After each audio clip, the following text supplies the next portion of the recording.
Usa ka adlaw sa dili pa ang formal nga pagbukas sa Palarong Pambansa 2024, subsob ang pagtrabaho nga gibuhat dinhi sa Cebu City Sports Center. Gani inyong makita sa akong likod ang padayong pagtaod sa mga LED screens o gilabi na ang pagtrabaho sa grand stage nga gamiton og mga adlaw.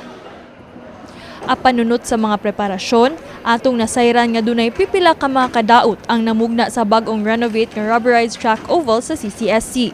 Saysay sa Assistant Secretary sa Department of Education nga gitutukan na karon sa kontraktor sa maong proyekto ang pag-ayo sa mga naguba nga party sa track oval. Gipasalig sab nila nga ilang prioridad ang kaluwasan sa matag atleta. So we have already coordinated the technical consultant who is in communication with the contractor to do the necessary interventions so that it will be ready before the start of the games by June 11. Gisiguro sab sa chairman sa Cebu City Sports Commission nga natubag na ang mga drainage issues sulod sa pasilidad sa CCSC. Na-address na nato.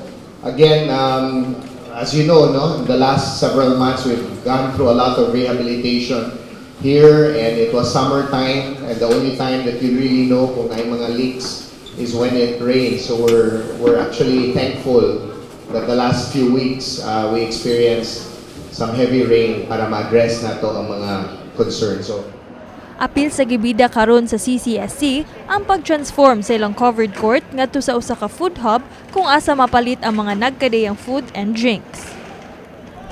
Subay sab sa pagpangandam sa mga delegates sa ilang tagsa-tagsa ka mga sporting events, atong naabdan si Princess ug si Jaiso, 12 anyos ug puros taga-probinsya sa Iloilo nga nagpractice og dagan sa track oval samtang nagtiniil.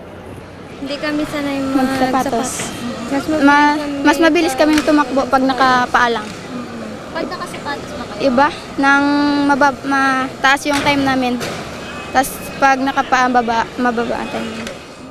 Pangandoy sa duha ka atleta nga makadaog og gold medal sa Palarong Pambansa aron maka-qualify ug makakompete sa Asian Games. Kini si Queenie Joligon alang sa MyTV, Cebu.